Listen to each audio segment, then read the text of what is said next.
Diet sehat dan diet untuk menurunkan berat badan. Keduanya sudah kita bahas di 2 video sebelumnya. Sekarang ini, di video kali ini, Dr. Ren akan membahas tentang apa dietnya yang dikatakan memenuhi kriteria diet sehat dan diet untuk menurunkan berat badan.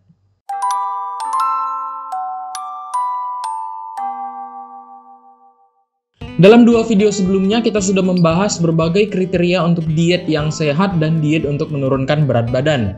Di antaranya adalah rendah lemak jenuh dan lemak trans, rendah gula tambahan, rendah garam, mengenyangkan, tidak membuat ketagihan, dan terakhir tinggi akan serat makanan. Kira-kira diet apa yang sesuai dengan semua kriteria ini ya? Kalau kita perhatikan satu persatu, ada satu diet yang mencerminkan semua kriteria ini. Namanya adalah diet plant-based. Diet plant-based atau diet berbasis tumbuh-tumbuhan adalah kelompok diet yang dikatakan terbaik dan paling sehat berdasarkan bukti ilmiah yang ada saat ini. Tapi perlu kita ingat, makanan dari tumbuh-tumbuhan pun ada yang sudah diolah dan ditambahkan berbagai komponen untuk membuat bentuk, tekstur, dan rasanya enak di lidah, yang menjadikannya ultra processed food. Misalnya, daging vegan yang sudah diolah sehingga rasanya seperti daging. Makanan ini tentunya jadi tidak alami dan kemungkinan besar kurang sehat, karena komponen nutrisinya sudah diubah dengan ditambah gula, garam, lemak, dan sebagainya, sehingga mungkin manfaat positifnya berkurang. Jadi, diet ideal yang sebenarnya adalah whole food plant-based diet. Diet berbasis tumbuh-tumbuhan dari bahan yang utuh atau alami. Diet ini berfokus pada makanan yang bersumber dari tumbuh-tumbuhan, diantaranya sayur, buah, grain atau padi-padian dan gandum utuh, kacang-kacangan, termasuk legumes, beans, and nuts, biji-bijian, dan minyak nabati, serta membatasi konsumsi ultra-processed food dan mengurangi konsumsi sumber makan hewani, seperti daging, ayam, susu, dan produk turunannya. Diet ini memenuhi semua kriteria yang sudah kita bahas sebelumnya, dan secara umum memberikan manfaat kesehatan yang lebih baik dibandingkan jenis diet yang lainnya. Apa buktinya? Ayo kita bahas penelitiannya. Penelitian pertama datang dari Slovenia dengan desain penelitian uji klinis non-randomisasi dan menggunakan kelompok kontrol sebagai perbandingan. Dalam kelompok ini peneliti membagi subjek penelitian ke dalam 2 kelompok. Pertama, kelompok intervensi yang mau mengikuti diet berbasis tumbuh-tumbuhan, dan kedua, kelompok kontrol yang tidak mau mengikuti program diet. Kelompok yang mengikuti program diet diberikan makanan berbasis tumbuh-tumbuhan untuk sarapan, makan siang, dan makan malam, serta 2 sesi snack di antara pagi siang dan siang malam. Makanannya berupa sayur, buah, makanan whole grain, kacang-kacangan, dan biji-bijian. Makanan yang tidak boleh dikonsumsi adalah produk susu, minyak hewani dan nabati, serta makanan tinggi lemak lainnya. Daging, ikan, atau ayam hanya boleh dikonsumsi 1 kali dalam 1 minggu agar subjek penelitian tidak terlalu stres, terutama saat mengikuti acara kumpul-kumpul dengan keluarga atau teman-teman.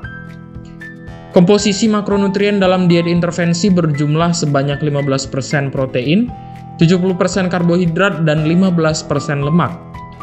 Kelompok kontrol, kelompok yang tidak mengikuti program diet, dibebaskan untuk makan apa saja, namun tetap diminta untuk mengikuti seminar ataupun edukasi tentang diet berbasis tumbuh-tumbuhan yang diadakan oleh peneliti secara rutin.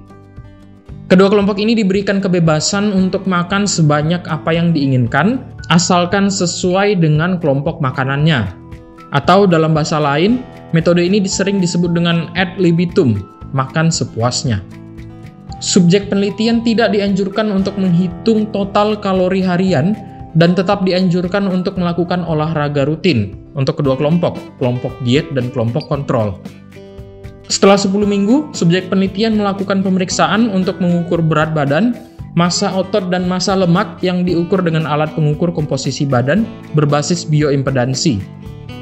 Hasilnya, setelah 10 minggu, kelompok yang mengikuti program diet mengalami penurunan berat badan sebesar 5,6 kg, 4,4 kg lebih banyak dari kelompok yang tidak mengikuti program diet. Selain itu, persentase massa lemak pada kelompok diet juga mengalami penurunan drastis sebanyak 4,3% dengan massa otot tidak mengalami perubahan bermakna dibandingkan dengan kelompok kontrol. Penurunan berat badan ditemukan lebih besar pada kelompok yang obesitas atau indeks massa tubuh di atas 30, yaitu penurunannya sebesar 7,3 kg. Secara umum, berat badan terutama lemak lebih banyak turun pada kelompok yang makan makanan berbasis tumbuhan. Dalam penelitian lain oleh peneliti yang sama di Slovenia juga, peneliti mencoba menganalisis tidak hanya berat badan, tapi juga kadar kolesterol sebagai efek dari diet berbasis tumbuh-tumbuhan.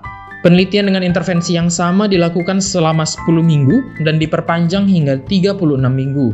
Hasil akhirnya, kelompok yang mengikuti program diet mengalami penurunan kadar kolesterol yang signifikan yang bertahan hingga 36 minggu setelah memulai program. Dari dua penelitian ini, kita tahu bahwa diet berbasis tumbuh-tumbuhan bisa menurunkan berat badan dan terutama massa lemak meskipun dikonsumsi sesuai keinginan atau sepuasnya dan tanpa menghitung kalori. Penelitian kedua yang akan kita bahas ini dilakukan oleh peneliti dari Amerika Serikat dan hasilnya dipublikasi di tahun 2021 di jurnal medis ternama Nature Medicine. Penelitian berdesain uji klinis dengan randomisasi ini melakukan intervensi terhadap 20 subjek penelitian. Penelitian ini merupakan penelitian crossover study, di mana semua subjek penelitian akan diberikan dua intervensi yang berbeda, namun secara bergantian dalam periode yang berbeda, sehingga semua subjek penelitian akan mendapatkan perlakuan yang sama. Dalam penelitian ini, peneliti membandingkan efek diet rendah lemak berbasis tumbuh-tumbuhan dengan diet rendah karbohidrat berbasis protein hewani atau dengan nama lain sering disebut dengan diet ketogenik terhadap komposisi badan dan beberapa faktor metabolik. Subjek penelitian dibagi menjadi dua kelompok. Kelompok 1 diberikan diet rendah karbohidrat berbasis protein hewani atau diet ketogenik. Kelompok 2 diberikan diet rendah lemak berbasis tumbuh-tumbuhan atau plant-based diet. Keduanya diberikan intervensi pertama selama 2 minggu. Kemudian setelah itu intervensi ditukar terhadap masing-masing kelompok selama 2 minggu. Penelitian ini membebaskan subjek penelitiannya untuk makan sebanyak yang diinginkan atau kita sebut tadi dengan nama ad libitum.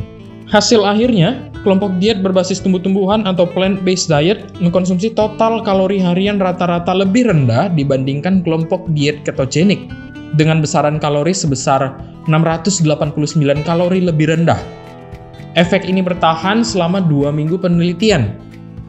Meskipun jumlah kalori yang dimakan lebih rendah, kedua kelompok melaporkan tingkat kekenyangan yang sama berdasarkan isian kuesioner. Artinya, kedua kelompok ini memang makan sebanyak yang diinginkan, atau kita bilang ad libitum tadi. Dilihat dari berat badan, kelompok diet ketogenik memang mengalami penurunan drastis berat badan di minggu pertama intervensi. Namun di minggu kedua, penurunan berat badannya sama dengan kelompok diet berbasis tumbuh-tumbuhan.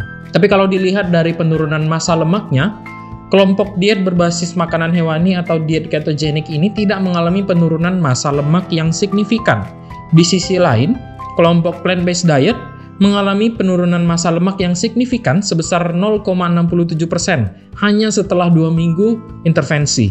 Setelah dianalisis lebih lanjut, penurunan berat badan drastis dari diet ketogenik ini ternyata berasal dari massa bebas lemak. Artinya massa yang hilang bukan berasal dari lemak, tapi dari massa yang lain, misalnya bisa jadi otot atau massa air yang ada di dalam tubuh.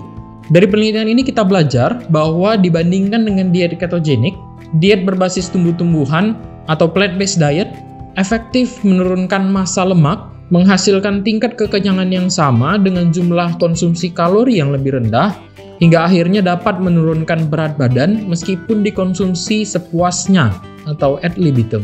Kelemahan penelitian ini adalah penelitiannya hanya berlangsung selama 2 minggu untuk masing-masing intervensi. Keunggulan diet berbasis tumbuh-tumbuhan atau plant-based diet biasanya bisa lebih terlihat apabila diteliti dalam jangka waktu yang lebih panjang. Penelitian terakhir yang akan kita bahas mungkin bisa memberikan jawabannya. Penelitian bernama Broad Study ini adalah penelitian RCT yang dilakukan di daerah yang penduduknya sebagian besar obesitas di negara Selandia Baru. Kriteria subjek penelitiannya adalah orang yang mengidap obesitas atau overweight berdasarkan indeks massa tubuh dan setidaknya menderita salah satu penyakit metabolik, diantaranya diabetes, hipertensi, dan hiperkolesterolemia, ataupun pernah mengalami penyakit jantung koroner. Subjek penelitian dibagi 2 kelompok. Kelompok pertama adalah kelompok yang menerima intervensi berupa sesi edukasi mengenai diet berbasis tumbuh-tumbuhan sebanyak minimal 2 kali seminggu. Kelompok kedua adalah kelompok kontrol yang tidak diberikan edukasi apapun ataupun panduan mengenai diet berbasis tumbuh-tumbuhan. Intervensi berupa edukasi hanya diberikan selama 12 minggu pertama. Pemeriksaan follow-up dilakukan di bulan ketiga, bulan ke-6, dan bulan ke-12 setelah intervensi dimulai. Peneliti mengukur data-data metabolik dari subjek penelitian berupa berat badan, indeks massa tubuh, kadar kolesterol, tensi atau tekanan darah, dan profil gula darah. Dalam penelitian ini, subjek penelitian dibebaskan untuk menentukan makanannya, tidak dianjurkan untuk menghitung asupan kalori harian, dan disarankan untuk makan sebanyak yang diinginkan. Jadi, intervensi dari peneliti hanya berupa sesi edukasi yang diadakan sebanyak 2 kali seminggu selama 12 minggu. Dan buku panduan berisi makanan apa yang sebaiknya dimakan dan yang sebaiknya tidak dimakan untuk diet berbasis tumbuh-tumbuhan. Hasilnya, pada bulan ke-6, kelompok intervensi mengalami penurunan berat badan rata-rata sebesar 12,1 kg. Sedangkan kelompok kontrol hanya mengalami penurunan berat badan rata-rata sebesar 1,6 kg. Kelompok intervensi juga mengalami penurunan lingkar perut sebanyak 10 cm pada bulan ke-6, berbeda signifikan dengan kelompok kontrol yang tidak mengalami perubahan lingkar perut. Kadar kolesterol secara umum juga menurun pada kelompok dengan diet berbasis tumbuh-tumbuhan, namun tidak berbeda secara bermakna jika dibandingkan dengan kelompok kontrol. Lalu pada bulan ke-12, 6 bulan setelah penelitian seharusnya selesai, peneliti kembali melakukan pemeriksaan kepada subjek penelitian. Hasilnya, kelompok intervensi tidak mengalami peningkatan berat badan yang signifikan dan berhasil mempertahankan berat badan yang sudah diturunkan selama program penelitian berlangsung sebelumnya. Perlu diingat bahwa intervensi sudah lama selesai dan subjek penelitian tidak dibatasi dalam hal apapun untuk mengkonsumsi makanan apapun. Hasil penelitian ini mengindikasikan bahwa diet berbasis tumbuh-tumbuhan kemungkinan tidak menimbulkan efek rebound yang biasa muncul pada diet dengan defisit kalori. Penelitian ini juga menunjukkan bahwa diet berbasis tumbuh-tumbuhan tanpa pembatasan kalori bisa menurunkan berat badan, meskipun tidak drastis. Berbagai penelitian lain dengan desain penelitian meta-analisis juga menunjukkan berbagai efek positif dari diet berbasis tumbuh-tumbuhan terhadap penyakit metabolik, penyakit jantung iskemik, dan bahkan kanker, terutama kanker sistem pencernaan. Diet berbasis tumbuh-tumbuhan saat ini bukan hanya ada di penelitian, tapi juga sudah direkomendasikan di dalam berbagai panduan penyakit di dunia. Dalam panduan tata laksana hipertensi yang dikeluarkan oleh International Society of Hypertension, perubahan gaya hidup menjadi obat pertama untuk mencegah dan mengatasi hipertensi.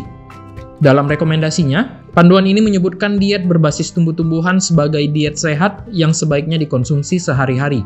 European Society of Cardiology dalam panduannya tentang tata laksana kolesterol tinggi atau dyslipidemia atau hiperkolesterolemia menyebutkan lifestyle modification sebagai intervensi pertama sebelum penggunaan obat-obatan untuk menurunkan kadar kolesterol.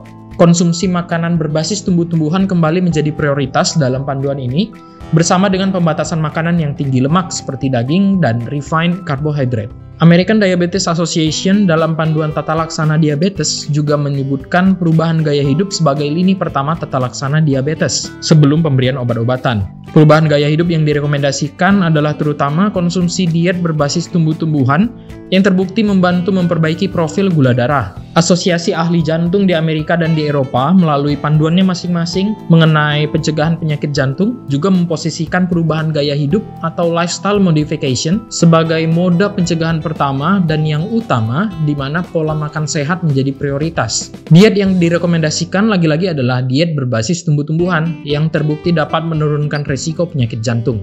Jadi kesimpulannya, whole food plant-based diet adalah pola makan berbasis tumbuh-tumbuhan yang terbukti sehat karena bisa menurunkan risiko penyakit metabolik dan risiko penyakit jantung. Dan kemungkinan besar bisa menurunkan berat badan meskipun konsumsinya sesuai keinginan atau sepuasnya tanpa menghitung kalori. Tapi, kalau memang tujuannya adalah untuk menurunkan berat badan, dokter sarankan untuk tetap hitung kalorinya. Kenapa? Beberapa orang bisa saja memiliki kapasitas perut yang lebih besar, mungkin karena terbiasa makan banyak, seperti orang yang sering mukbang, sehingga akhirnya konsumsinya bisa tetap berlebih. Selain itu, beberapa orang juga mungkin memiliki batas kekenyangan yang berbeda-beda. Sehingga akhirnya dokter Ren sarankan untuk tetap menghitung kalorinya kalau memang mau menurunkan berat badan. Satu lagi, untuk yang punya riwayat penyakit, misalnya penyakit jantung, ginjal, atau penyakit terkait sistem pencernaan, kalau mau mengubah pola diet atau pola makan, sebaiknya konsultasikan dulu ke dokter yang selama ini menangani atau ke dokter gizi, agar perubahannya bisa dipandu dan diawasi, karena terkadang ada beberapa kondisi penyakit yang mungkin membuat transisi diet menjadi sulit dan justru beresiko. Jadi, sudah siap untuk mengubah diet?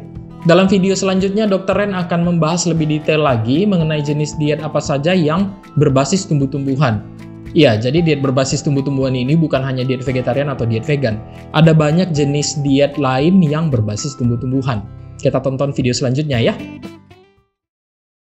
Sekian untuk video kali ini, semoga bermanfaat.